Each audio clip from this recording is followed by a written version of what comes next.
Bonjour chers amis, bienvenue sur la centrale télévision La Torche des Générations. Aujourd'hui, dans votre premier numéro de votre émission Carré Social, nous allons parler du droit. Le droit, qu'est-ce que c'est? D'où vient le droit? Qui est le père fondateur du droit? Quel rôle joue ce droit-là dans notre société actuelle? Voilà autant de questions que nous allons essayer de répondre durant cet premier numéro de votre émission Carré Social. Le droit, c'est un ensemble de règles qui visent à protéger la vie des hommes en société. Vous n'êtes pas sans savoir que sans cette notion juridique-là, le monde serait toujours passé dans le désordre. Maintenant, le droit a une origine. D'où vient le droit? Le droit nous vient de la Mésopotamie, c'est-à-dire qui a été créé par la civilisation romaine depuis 1792 avant Jésus-Christ. Donc voilà l'origine de ce droit-là qui est parvenu jusqu'à nos jours et qui essaie de mettre de l'ordre dans notre vie actuelle. Le père fondateur de ce droit a été François Duluc, qui a travaillé pendant longtemps, je vous dis pendant longtemps, pour essayer de mettre de l'ordre dans nos sociétés, d'amener de l'ordre dans nos sociétés. Sinon, avant ce père François Duluc-là, on assistait à un désordre dans nos sociétés.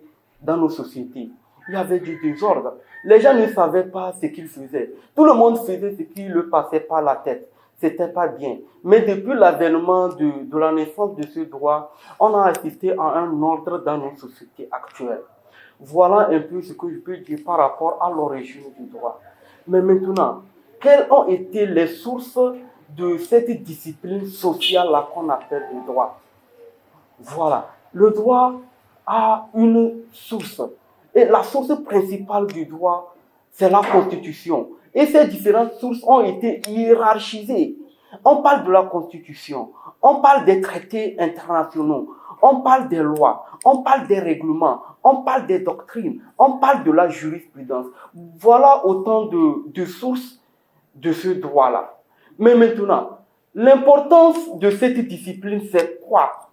L'importance de cette discipline, surtout dans nos sociétés actuelles, c'est de mettre de l'ordre dans nos sociétés. Sans le droit, on assisterait à un désordre. Tout le monde ferait ce qui peut le passer par la tête, sans être sanctionné par qui que ce soit. Et c'est pas normal. Donc, tout ça là, nous allons à la dérive. Quelqu'un peut me poser la question de savoir, si par exemple, je sors sur la route tout à l'heure et que je me mets à filer à une vitesse déraisonnable, qu'est-ce qui se passerait? Je vais le répondre tout simplement que il y aura une autorité qui va l'interpeller, qui va lui dire qu'en ville, il y a des règles. Il y a des règles qui autorisent une vitesse. Donc voilà ce qu'on nous appelons le droit. Donc le droit a différents rôles à jouer dans la société. Non seulement il met de l'ordre dans nos sociétés, il organise aussi la vie des hommes en société. Vous allez tout à l'heure dans une administration, vous allez voir que dans cette administration, il y a celui que nous appelons un directeur, il y a le vice-directeur, il y a une secrétaire. Tout ça là, c'est le droit qui a amené cet ordre-là dans notre société.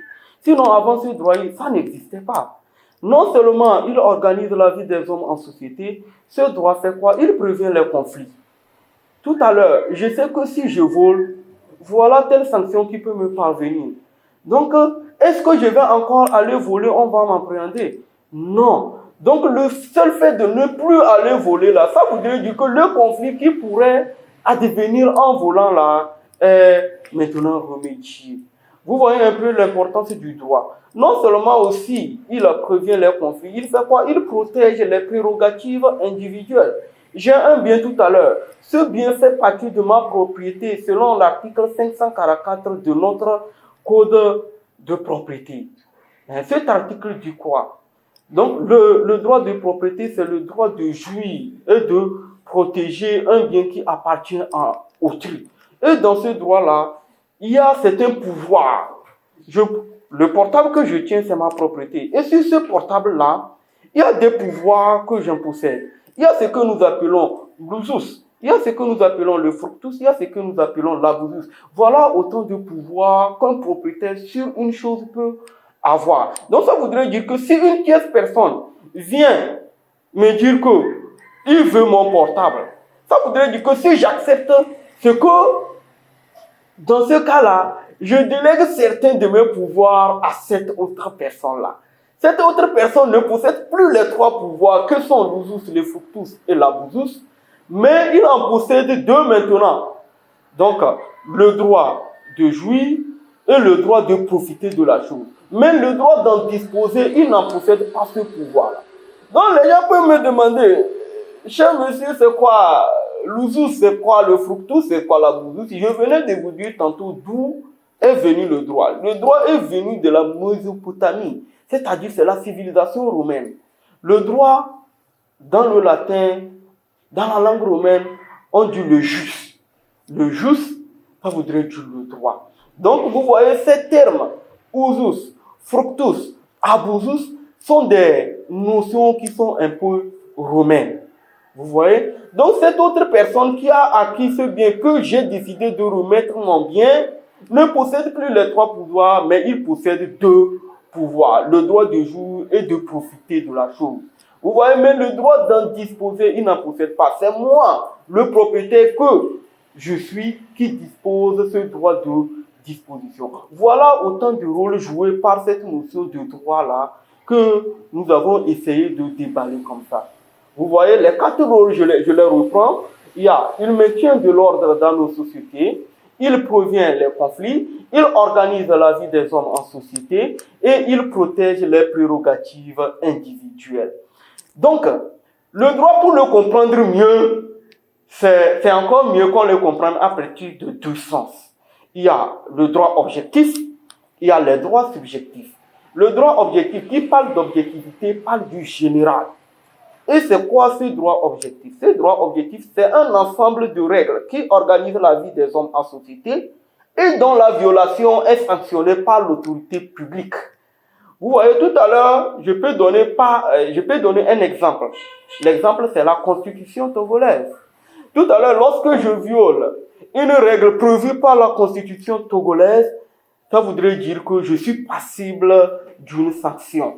Et qui est capable de m'infliger cette sanction-là? C'est lui que j'ai appelé l'autorité publique.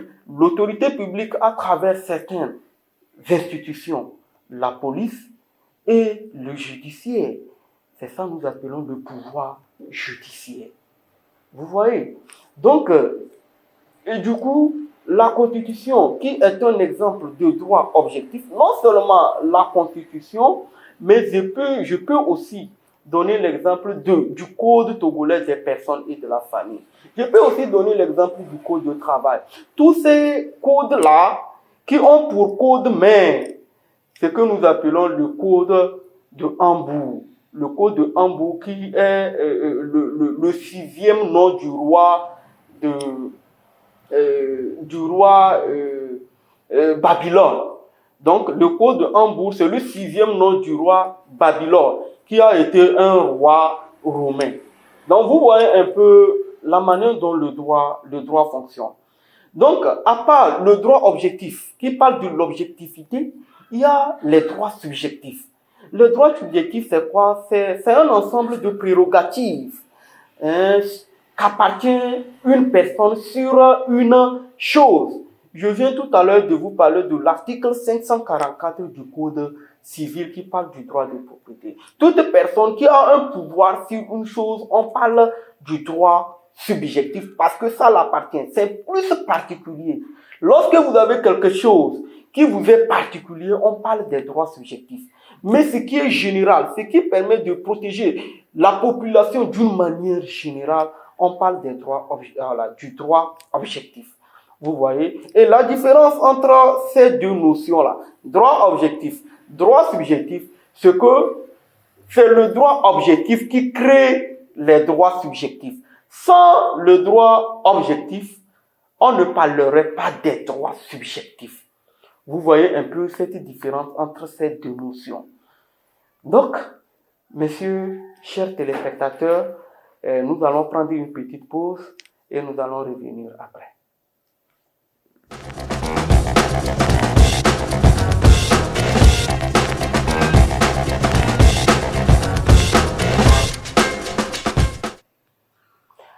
Merci, chers téléspectateurs, d'être toujours scotchés sur la centrale télévision, la torche des générations. Nous étions toujours en train de parler de la notion du droit. Donc, vous qui me suivez, je vous ai parlé de l'origine du droit. Je vous ai aussi parlé de l'importance et puis les deux notions qui permettent de comprendre en réalité la notion du droit. Donc, nous allons continuer dans ce même contexte du droit-là en parlant maintenant des différents caractères que possède le droit. Le droit a une multitude de caractères. Nous pouvons parler du caractère général de la règle de droit. Nous pouvons aussi parler du caractère coercitif de la règle de droit, parler du caractère permanent de la règle de droit et du caractère impersonnel et obligatoire de la règle de droit. C'est quoi le caractère général de la règle de droit? Le caractère général de la règle de droit signifie tout simplement que la règle de droit, la loi s'applique à tout individu vivant sur un territoire donné à un moment donné, pas sur une personne désignée. Vous voyez, il y a une procédure d'élaboration d'une loi selon le pays dans lequel vous résidez, surtout que vous nous suivez de par la Belgique, l'Allemagne consort. Donc, chaque pays a un ordonnancement juridique. Il y a une manière, il y a une procédure d'élaboration d'une loi. Et lorsque cette loi parvient à être élaborée, elle doit s'appliquer sur l'ensemble de tous les citoyens vivant sur le territoire donné au moment où la loi entre en vigueur. Vous voyez? Donc, une loi qui est élaborée, chez nous par exemple au Togo ici, toute loi s'élabore à l'Assemblée générale. Et cette loi-là, lorsqu'il est élaboré à l'Assemblée nationale, elle est soumise au président de la République qui essaie de signer cette loi-là. Lorsqu'il parvient à signer cette loi-là, à partir de cet instant, cette loi entre en vigueur par région. Vous voyez, au Togo ici, on a 5 régions. Donc ça voudrait dire qu'une loi qui est élaborée aujourd'hui à l'Assemblée nationale et qui a été signée par le président de la République et qui doit rentrer en vigueur, ne rentre en vigueur qu'un franc par jour. Ça veut dire quoi? Si elle rentre en vigueur à Lomé, dans la région de la Maritime, aujourd'hui, ça voudrait dire qu'il faut attendre 24 heures d'abord avant qu'elle ne rentre en vigueur dans la région des Plateaux, ainsi de suite. Donc, cette loi ne rentre pas en vigueur immédiatement sur toute l'étendue du territoire. C'est pas région, c'est pourquoi on parle de jour franc. Vous voyez? Donc, du coup, selon le pays dans lequel vous résidez, il y a un ordonnancement juridique, excusez-moi, que doit suivre une loi avant qu'elle ne rentre en vigueur tout au long du territoire dans lequel vous êtes. Donc, c'est ça que nous appelons le caractère général de la règle de droit. Donc, je reprends, ce caractère veut dire que la loi donc s'impose sur l'ensemble du territoire à tout individu vivant au moment où cette loi est entrée en vigueur. Cette loi n'est pas élaborée pour une personne désignée. Moi, je suis l'enfant du ministre. Donc la loi là ne doit pas s'appliquer à moi. Ça voudrait dire que vous allez au-delà du caractère général de la règle de droit et ce n'est pas normal. Après le caractère général et impersonnel de la règle de droit, nous allons parler du caractère obligatoire de la règle de droit. C'est quoi le caractère obligatoire? Obligatoire voudrait dire tout simplement que la loi s'impose à tout le monde. Tout le monde est obligé de respecter la règle de droit. Je dois porter un casque pour être en circulation, pour entrer dans une circulation donnée. Donc c'est une règle de droit. Et c'est pas parce que moi je suis l'enfant du ministre que je ne vais pas porter mon casque quand je suis en circulation. Non. Le seul fait que la règle de droit a un caractère qui est coercitif, voudrait dire, qui est obligatoire, voudrait dire que je suis obligé de respecter la loi. Vous voyez, le caractère coercitif veut dire quoi? Que toute personne qui viole une règle de droit est sanctionnée. Et il y a différents types de sanctions selon l'infraction que vous commettez. Si je prends par exemple les infractions pénales, il y a une hiérarchie selon la gravité de votre infraction. Vous entendez parler souvent de contravention, vous entendez souvent parler de délit, vous avez souvent parlé de crime. Donc ça là, c'est selon l'ordre de gravité des infractions. Donc lorsque je commets un forfait, je viole une règle de droit, ça voudrait dire que je suis passible d'une sanction. C'est en cela qu'on appelle le caractère coercitif de la règle de droit. Maintenant, le dernier caractère, c'est le caractère permanent de la règle de droit. Ce caractère veut dire quoi, chers téléspectateurs? Ça voudrait dire tout simplement qu'une loi entre en vigueur et reste toujours en vigueur jusqu'à ce qu'une autre nouvelle loi vienne le remplacer. Tout à l'heure, on peut abroger le port de casque. L'État togolais peut dire que, à partir du 20 novembre, le port de casque pour les motocyclistes n'est plus obligatoire. Ça voudrait dire que jusqu'au 20 là, cette loi meurt. C'est ça qu'on appelle une abrogation de la loi. Lorsqu'une loi meurt, en termes juridiques, on ne parle pas de la mort d'une loi, mais on parle de l'abrogation d'une loi. Ça voudrait dire qu'à partir de ce 20 là, à partir du 21 à minuit, cette loi est morte. Et la nouvelle loi entre en même temps en vigueur. Donc une loi reste toujours en vigueur jusqu'à ce qu'une autre nouvelle loi vienne le remplacer. C'est en cela qu'on parle du caractère permanent de la règle de droit. Voilà autant de caractères dont dispose cette notion de droit-là.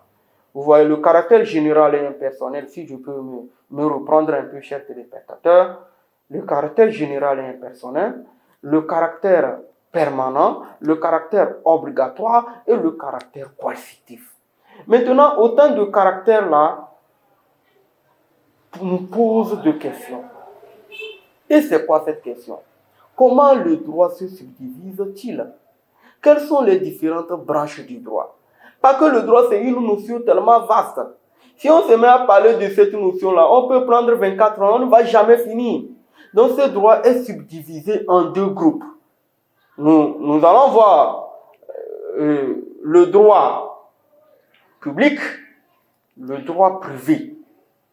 C'est quoi le droit public?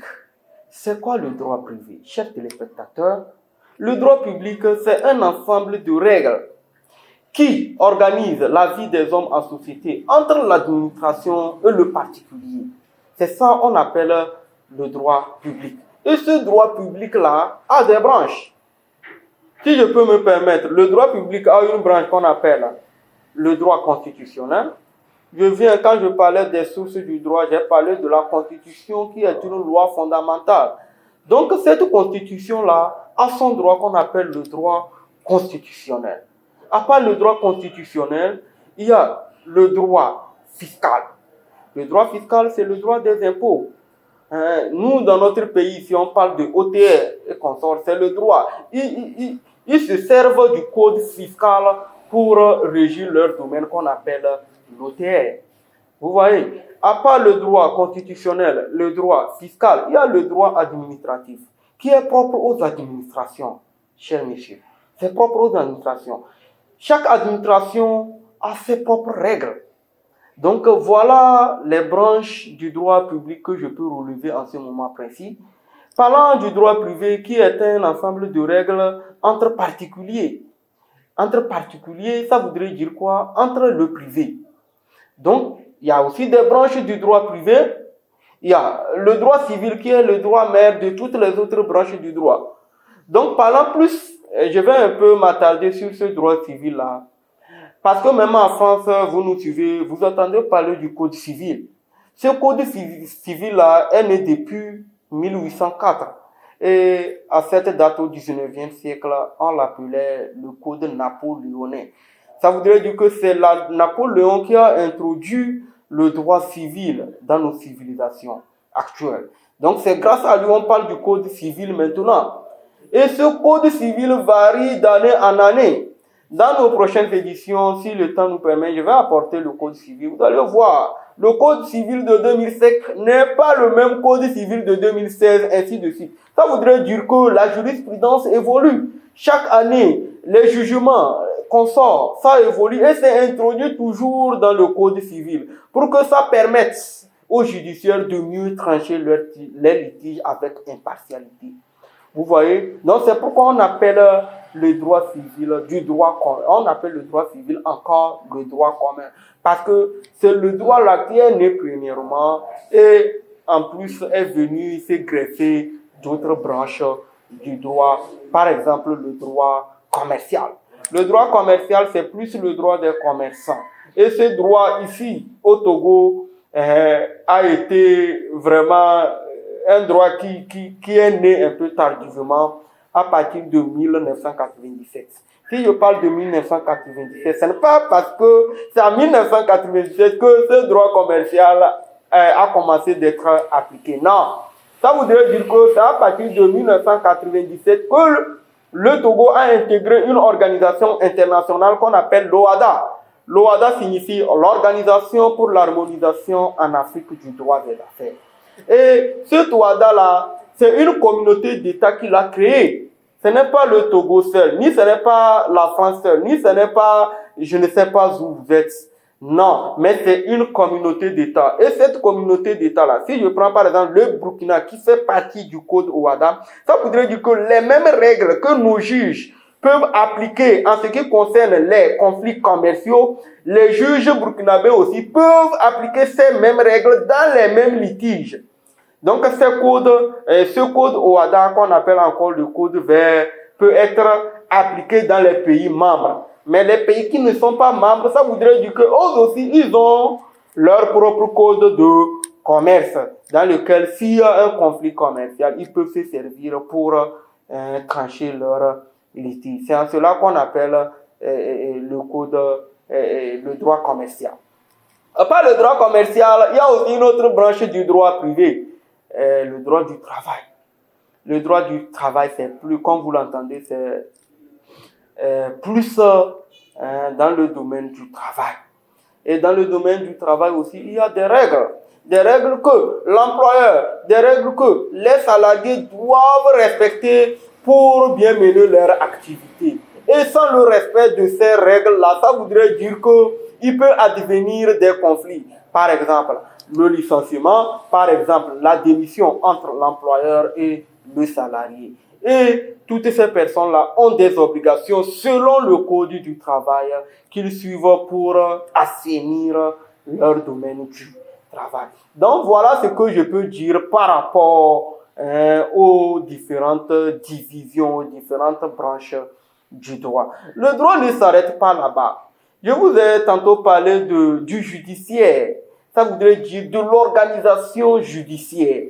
Comment est organisée les juridictions étatiques. Donc nous allons maintenant essayer d'aborder cet aspect-là, chers téléspectateurs. Et n'hésitez pas, c'est notre premier numéro, à nous poser des questions s'il y en a, et on va essayer de vous satisfaire dans nos prochaines émissions, c'est-à-dire le samedi prochain. On va essayer de vous répondre à ces questions-là. Donc nous allons aussi prendre une pause avant qu'on entame l'organisation judiciaire. Chers téléspectateurs, à tout à l'heure.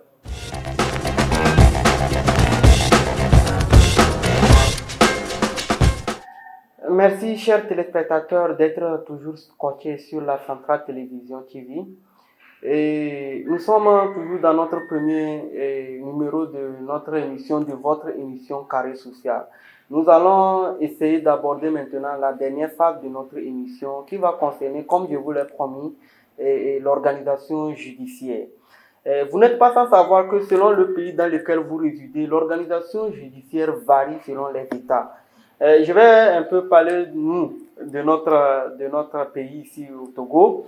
L'organisation judiciaire est conçue en deux étapes. Il y a les juridictions étatiques, il y a les juridictions spécialisées. Qu'appelle-t-on une juridiction étatique? C'est une juridiction de droit commun. Et cette juridiction a trois volets. Il y a ce que nous appelons les tribunaux, il y a ce que nous appelons les cours. Et dans les cours, il y a la cour d'appel et la cour suprême. Selon le Togo, voilà comment est organisée le judiciaire. D'abord, les tribunaux, qui est la plus petite juridiction étatique au Togo. Ça voudrait dire qu'un litige qui oppose deux personnes, ce litige-là doit être d'abord vu par les tribunaux. S'ils doivent saisir, ils ne peuvent pas s'en passer des tribunaux pour aller saisir les cours. Non, il faut d'abord passer par les tribunaux. Et après, lorsque vous n'êtes pas satisfait du jugement, c'est quoi le jugement? Le jugement, c'est la décision rendue, une décision finale rendue par les tribunaux. Et lorsque vous n'êtes pas satisfait du jugement, il y a une voie de recours qui vous permet de saisir une juridiction qui est plus supérieure que le tribunal. Par exemple, la cour d'appel. Et au Togo, ici, on n'en dispose que deux cours d'appel au Togo. La cour d'appel de Kara et la cour d'appel de Lomé. Ça voudrait dire que moi, monsieur Y, qui n'est pas satisfait d'un jugement quelconque au tribunal de première instance de ce côté, je peux saisir la cour d'appel de Kara. Et la voie qui me permet de saisir cette cour d'appel de Kara là, en droit nous l'appelons un appel. Un appel, c'est une voie qui nous permet de passer d'un tribunal à une cour d'appel. Et le rôle de la cour d'appel, c'est de rejuger le litige déjà jugé par le tribunal. Donc, leur rôle, ils réexaminent les différents dossiers déjà jugés par les tribunaux et maintenant, ils rendent aussi une décision qui ne va plus s'appeler un jugement, mais qui va s'appeler un arrêt. Vous voyez, chers téléspectateurs, c'est la différence. Et l'arrêt a deux volets. Ça peut être un arrêt confirmatif, ça peut être un arrêt infirmatif. C'est quoi un arrêt confirmatif? Un arrêt confirmatif, c'est un arrêt là qui confirme la décision des premiers juges. Ça voudrait dire la décision des tribunaux. Si un tribunal a bien jugé et que moi, monsieur X, je ne suis pas satisfait dans ce premier jugement, j'intente une action devant une cour d'appel et que la cour d'appel là confirme ce que les premiers juges ont dit, on appelle cette décision un arrêt confirmatif. Et ce monsieur X là peut toujours ne pas être satisfait de cette décision de la cour d'appel. C'est-à-dire qu'il a la possibilité d'aller devant la Cour suprême, qui est la haute cour de juridiction en matière judiciaire ici au Togo. Et c'est quoi la Cour suprême? La Cour suprême, son rôle, c'est quoi? Eux, ils ne jugent pas. Eux, ils essaient de confirmer, non seulement confirmer, mais de réexaminer les décisions prises par les juges de la Cour d'appel, qu'on appelle les juges des fonds. Eux, ils ne jugent pas. Le seul fait qu'ils ne jugent pas, eux, ils voient si les juges de fond, c'est-à-dire les juges de la Cour d'appel, ont bien jugé l'affaire. S'ils l'ont bien fait, néanmoins, ils élaborent des documents qui prouvent que les juges de la Cour d'appel ont bien jugé l'affaire. Et ils font retourner cette affaire-là devant une autre cour d'appel autrement constituée. Et le seul fait qu'ils ne jugent pas, ils renvoient l'affaire devant la cour d'appel de Lomé. Parce qu'on a deux cours d'appel ici. Donc ça dépend du pays dans lequel vous êtes, chez les téléspectateurs. Ça voudrait dire que si dans votre pays dans lequel vous résidez, il y a une multitude de cours d'appel. La première cour d'appel qui a connu une affaire, après que la Cour suprême ait revu cette affaire, il ne juge pas, il renvoie les décisions prises devant une autre cour d'appel autrement constituée. Donc si je prends le cas de la France, parce que la France et le Togo ont presque les mêmes choses juridictionnelles. Donc en France, c'est le même ordre juridictionnel qu'au Togo. En France, on parle toujours des tribunaux, on parle toujours des cours d'appel, on parle toujours des cours suprêmes. Et là-bas, la différence, c'est qu'on ne parle pas de la Cour suprême, mais on parle de la Cour de cassation. C'est ce qui change entre la France et le Togo. Au lieu que ça soit une cour d'appel, là-bas chez eux, en France, si vous êtes en France, vous allez confirmer qu'on ne parle pas de la Cour suprême, mais on parle de la Cour de cassation. Voilà un peu l'ordre juridictionnel en matière de droit commun ici au Togo. Et non seulement, je voudrais dire qu'une affaire peut passer de la cour d'appel à la cour suprême. Et la voie qui permet à une affaire de passer d'une cour d'appel à une cour suprême ou bien à une cour de cassation s'appelle le pourvoi en cassation, qui est une voie de recours. Donc vous voyez un peu, chers téléspectateurs, le pourvoi en cassation, lorsque les juges de forme, les juges de la Cour suprême, on ne les appelle pas les juges de fond, mais on les appelle les juges de forme. Parce que eux, ils voient la forme. Eux, on leur remet le document, ils voient ce qui a été mal fait, ils corrigent et ils remettent ça, ils ne jugent pas. C'est la raison pour laquelle on l'appelle les juges de forme. Et après avoir vu, s'ils confirment les décisions, c'est-à-dire ils disent que les juges de la Cour d'appel ont bien jugé, ils rendent une décision qu'on appelle un arrêt de rejet. Donc ça voudrait dire qu'un arrêt de rejet, c'est un arrêt qui confirme la décision de la Cour d'appel. Et maintenant, s'ils disent le contraire de ce que la Cour d'appel a dit, on appelle là-bas un arrêt de cassation. Donc voilà un peu comment est organisée les juridictions de droit commun ici au Togo. Maintenant, concernant les juridictions spécialisées, là-bas c'est plus spécifique. Les juridictions de droit commun sont capables de connaître de tous les litiges, mais les juridictions spécialisées, c'est propre à des domaines donnés. Par exemple, on parle de tribunaux des enfants. C'est une juridiction spécialisée. Par exemple, on parle du tribunal de travail. C'est une juridiction spécialisée. On parle de tribunal de commerce. C'est une juridiction spécialisée. Et ces mêmes litiges, par exemple, un enfant commet un forfait qui n'a pas encore l'âge de 18 ans, il commet un forfait, on peut juger cet enfant et le placer dans une prison pour enfants. Donc, le tribunal pour enfants a pour rôle de juger les enfants qui commettent des crimes et qu'on les place dans des prisons pour enfants. Vous voyez un peu les exemples de juridictions spécialisées, le tribunal pour enfants, le tribunal de commerce et le tribunal de travail sont les différentes juridictions spécialisées qu'on peut citer dans ce cas-là.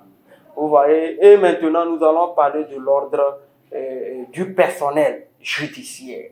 Le personnel judiciaire, vous attendez parler de magistrats, vous attendez parler des auxiliaires de justice. C'est qui le magistrat? Le magistrat, c'est toute personne qui est capable de rendre justice. Et les magistrats, il y a la magistrature du siège et la magistrature debout. La magistrature du siège, c'est quoi? Ce sont les juges, les magistrats qui sont assis et qui rendent des décisions, qui prennent des décisions et qui rendent des sentences. Et maintenant, la magistrature debout, le plus souvent, vous entendez parler de procureurs. Pour ceux qui sont en France, qui nous suivent, ce que je suis en train de dire, c'est la même chose qu'en France. On entend toujours parler de procureurs. Ça, c'est la magistrature debout. Et les auxiliaires de justice. Les auxiliaires de justice, c'est tous les personnels qui apportent son aide à la justice pour la justice. Et on peut citer qui comme exemple les avocats, les huissiers, les notaires, les greffiers sont des auxiliaires de justice qui apportent leur aide à la justice. Il y a aussi les commissaires-priseurs qui sont des auxiliaires de justice. Voilà, chers téléspectateurs de la Centrale Télévision TV, la torche des générations. Aujourd'hui, pour votre numéro, nous avons parlé de la notion de droit. On a essayé de parler de la naissance du droit, d'où est né le droit, d'où vient le droit, qui est le père fondateur du droit, qu'est-ce que le droit en réalité, quels sont ses différents caractères, quel rôle joue ce droit-là dans notre société, quelles sont les grandes divisions ainsi que les caractères de cette notion-là. On a aussi abordé, chers téléspectateurs, de l'organisation judiciaire au Togo, parce que c'est au Togo que Centrale TV Télévision est constituée, est issue. Donc, du coup, on a parlé de l'organisation judiciaire au Togo, qui n'est pas très loin de l'organisation judiciaire en France. Dans notre prochain numéro, si Dieu nous garde en vie, nous allons aborder, messieurs, chers téléspectateurs, la notion du droit du travail. Voilà qui met fin à notre premier numéro Carré Social. Chers téléspectateurs, on dit souvent « Mon peuple périt faute de connaissances ». Mais ici, sur Centrale Télévision TV, je vous promets, nous n'allons pas périr faute de connaissances. Nous allons toujours à la recherche de la lumière pour nous-mêmes et pour vous. On se retrouve dans le prochain numéro. Bye bye.